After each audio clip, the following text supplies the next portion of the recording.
Welcome back to the channel. Today we're going to change the transmission fluid on a 2004 Z06.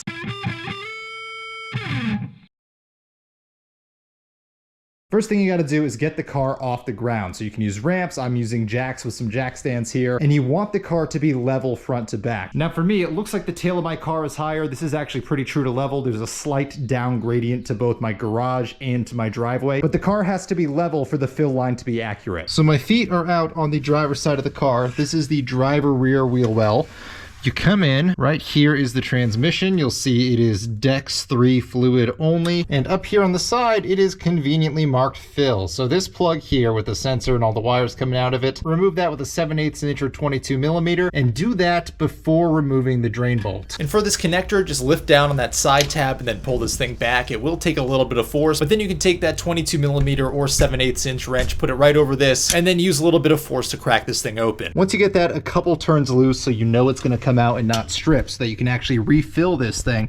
If you come over here to the passenger side, you'll see something that is conveniently marked drain. So this bolt here, you can put a 3/8 inch ratchet directly into, and we are going to loosen that up next. All right, so you can only really fit a 3/8 inch ratchet in there if you have a very small ratchet head. For most of us, me included, you're gonna need a small extension just to give yourself a little bit more clearance. And once you get this thing cracked loose and you get it maybe like half a rotation or so, at that point you can move your oil catch can underneath. And what I would also do is put a layer of cardboard down prior to that catch can, and that way if anything spills or splashes, you're not going to stain your driveway. And for anyone who hasn't changed transmission fluid before, it is, in my opinion, the most disgusting smelling fluid in any vehicle. So I really recommend using some sort of a respirator or a mask for this, especially if you have a sensitive nose. But it's also not great to get on your skin or anything, so wear some gloves, keep some rags nearby, and I also really recommend using safety glasses to keep this stuff out of your eyes. But while that is draining out, go ahead, get out from under the car and we can start preparing for the refill. We're gonna give that a few more minutes to fully drain, but while that's draining out, we're gonna get everything else prepped. So I've got all the fluid I'm going to need here. The mobile one is a Dex 3 equivalent. We also need a fluid pump. Now, if you've used the fluid pump previously for anything else, or even for old fluid that was transmission fluid, then what I would do is put this in the bottle of new fluid and then just pump out a bunch to purge the line that's in there so you get rid of any contaminants or any other fluids that might be in there. Now I'll put an affiliate link to this pump in the description below, and I'll also link the pump that I wish I bought, which I'll discuss in a minute. So contrary to what everyone says online in the reviews,